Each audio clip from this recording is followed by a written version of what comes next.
మెయిన్స్లో 100% వచ్చిన మార్క్స్ అనేది ఇంతవరకు ట్రాక్లో లేదు, 2011 నుంచి మొదలుపెట్టి.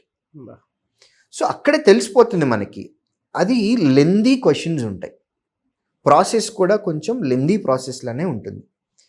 40లో 20 నుంచి 25 క్వశ్చన్లు ఆన్సర్ చేయగలిగాము అని అంటే మోర్ దెన్ సఫిషియంట్. సో మెయిన్స్లో మీరు కట్ ఆఫ్ మార్కులు ప్రీవియస్ ఇయర్ అన్నీ అవైలబుల్లో ఉన్నాయి ఇంటర్నెట్లో, మీరు కావాలంటే చెక్ చేయండి. హైయెస్ట్ 60% వస్తే రికార్డులు ఉన్నాయి.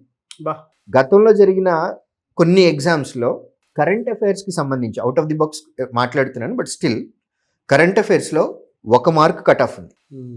ఎంటైర్ సెక్షన్ మొత్తానికి 1 మార్క్ కట్ ఆఫ్ మార్క్. అంటే మీకు ఏ లెవెల్ ఆఫ్ స్టాండర్డ్ క్వశ్చన్స్ వస్తున్నాయో చూసుకోవాలి. సో అప్పుడు మెయిన్స్లో స్ట్రాటజీ ఎలా ఉండాలి, మెయిన్స్లో కూడా 40 క్వశ్చన్లు చదవాలి. ఫస్ట్ మనం ప్రాక్టీస్ చేసే విధానం కూడా 40 క్వశ్చన్లు చదివేలాగానే స్ట్రాటజీ ఉండాలి.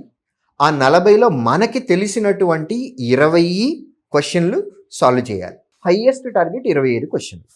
మెయిన్స్లో 60% కంటే ఇంక ఎక్కువ అవసరం లేదండి, ఎస్పెషల్లీ క్వాంట్ కాబట్టి.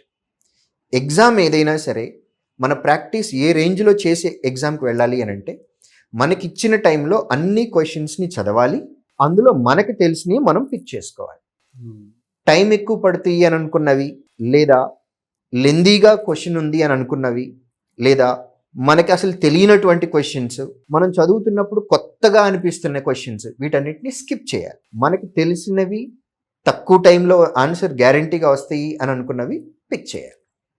సో ఈ ఫార్ములా బెస్ట్ స్ట్రాటజీ ఇది.